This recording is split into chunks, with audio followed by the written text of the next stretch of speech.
Maria. What's good? Maria. Unaimbiwa kwa hiyo song? Kila saa.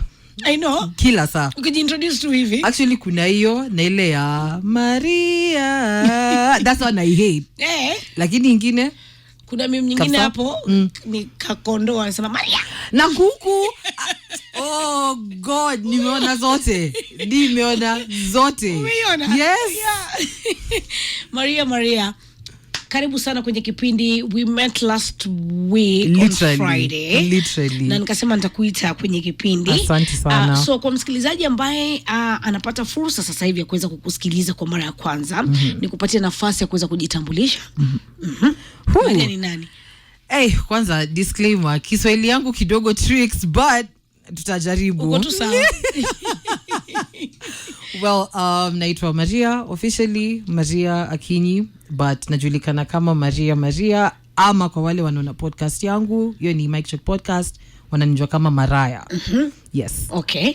I am a journalist, a podcaster, digital content creator, voiceover artist, corporate MC, and of course your ever favorite girl. Okay.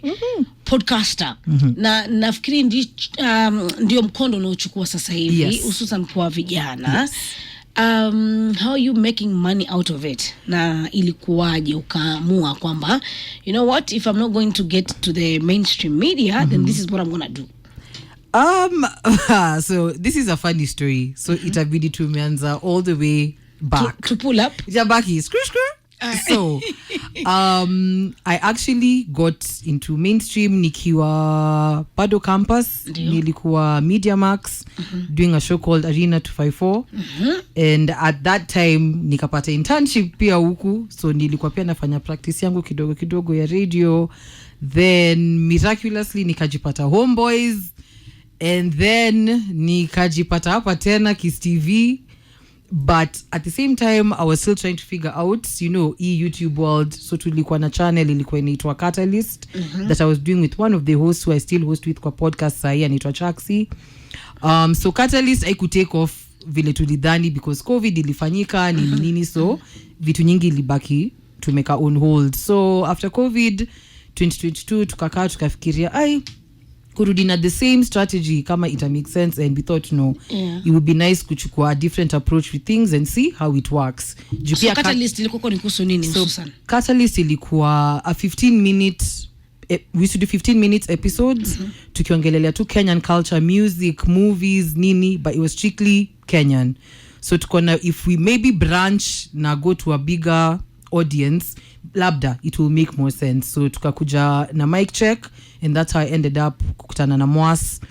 And the first time tulipatana ndio tulifanya the very first episode of our podcast, and it's been 2 years of amazingness. And you were asking about the money, how we make money.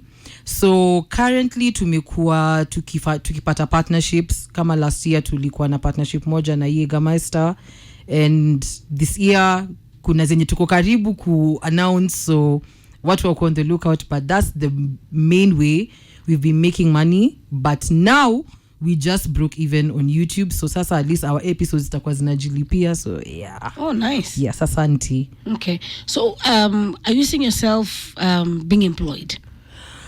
Yes. Now that ume sample kwa self-employed and you can manage your time, au kajua mimi nitakuwa nafanya hivi, umeelewa, kuna order yako tu. Yeah. Kusema kweli, I really do wish to do actually get employed, especially nimekuwa nikijaribu kurudi mainstream for the longest time. And of course because mama na baba walilipa school fees, so lazima iingize pesa and constantly. So yes, employment is definitely in my books. Okay. Yeah. What do you want to do? You want to be on TV, radio? Nini ungependa kufanya zaidi? Honestly, I think TV nimesha that was I don't want to say a fear. I think but that was a stage yenye nilishaingia I feel like nilifanya vizuri na nikamaliza.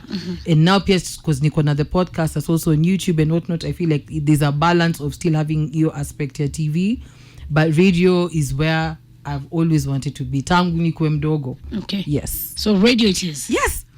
Okay. Yeah. Your first radio show? My first radio experience, that has to be Homeboys. Ilikuaje? So ilikuwa tofauti kwa sababu I was commentating on hip hop culture, ile show ya 7 to 10. That was the jump off. So I used to commentate on hip hop culture, nini. Then sasa je vitu zikianza kwa nyingi, lazima ufanye balance kidogo. So I broke away, but last year nilikuwa Trace.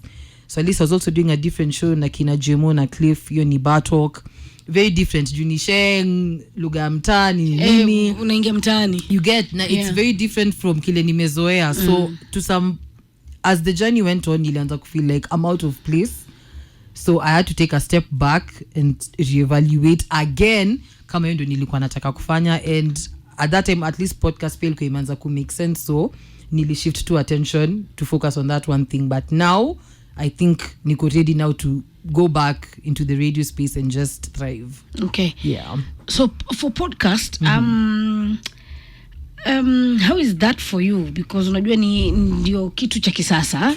Na not everyone has embraced a podcast. True. Do you do it every week? Mna shoot kila wiki ama how do you go about it? So tuna record every week. So we used to record Sundays, lakini sahi tuna record Saturdays, but it's a full day. Because sometimes tuta record 3 episodes. Yes. We'll record 3 episodes. Okay. Saa zingine maybe tuta record 2. Saa zingine maybe guest ame cancel. So we have to shoot midweek. We. you Niambie kuhusu guest. Mama, unatutesaga bado. Wacha nikwambie. Unapanga na mgeni, umejua, you know, like myself kwa ilikuaje. Lazima nipange, tukutana lini Friday. So lazima nikupange mapema. Yes. Umenielewa? Yeah. Yaani uwezi kuamka na ukasema nataka mgeni.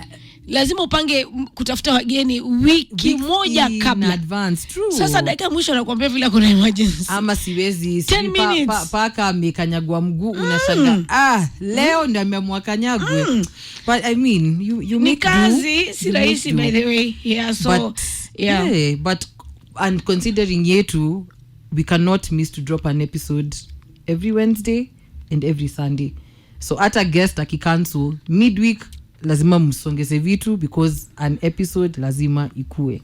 So mnazungumza kuhusu nini? So Wednesday episodes tunazungumza juu ya vitu zilifanyika in the course of the week that you know made sense ama ilikuwa in a trend, but all our conversations ziko na a twist and a dash of humor. So tunaweza kuwa tunaongelelea kifo, but somehow it will just have banter around it. And yeah, so I think that's what really makes us different from other podcasts. Then Sundays we do guest episodes. So basically hizo ni like tutakuwa na maybe wasanii, actors, you know, different people who play different roles kwa industry. And the main basis of having those interviews is not just to have them as guests, but one, to make watu understand that our watu, despite what they do, they're human beings just like us. And also for archives. We were talking about how millennials, saizi tuko in a space where if some of the artists that we had kitambo, if we had the records of what they were before they were artists, that would have been really nice. For example, artists kama Isa, we know their music, we know the small information that we get from wasanii pia walikuwa nimba na yeye. Lakini it would have been so nice if right now unaweza fungua YouTube na ukai uone story ya Isa na umwelewe kama mtu. So that's basically what our podcast is trying to do. Okay. Yeah. Kumeweza kuwa, now that you've said kila wiki mnazungumzia masuala ambayo yameweza kuzungumziwa sana rather current affairs. So I don't know, kumeweza kuwa na maoni tofauti kuhusiana na unajua tena kifo chake Francis, our general, na wengi sasa hivi wanamkashifu kijana wake, mtoto wake. Sijui maoni yako ni yapi kuhusiana na mtazamo wake na jinsi ambavyo aliweza kuzungumzia na kusema kwamba yeye na rais, rather babake, samahani, mwenda zake babake na rais ni marafiki kwa ukaribu. And of course akazungumzia bloggers ambao wanatoa habari kwa haraka bila kufikiria hisia za wale ambao watapokea habari hizi. First of all, tukiongelelea bloggers right now, I think the faster to kubali that we're in a very different era, itakuwa easier for us to accept the changes that come along. For example, forget even Kenya, twende places kama America, kuna blog kama TMZ. Kumbuka sele the basketballer Kobe Bryant alipoaga, they're the ones who broke the story even before anybody knew what had happened. Even the mainstream media, awakujua. A blog is the one that broke that story. I can understand the essence of kukuwa compassionate na kuelewa familia venye watachukua hiyo habari, but then again ni kazi. Ni kazi, and this is a different form of media. It's just because tumezoea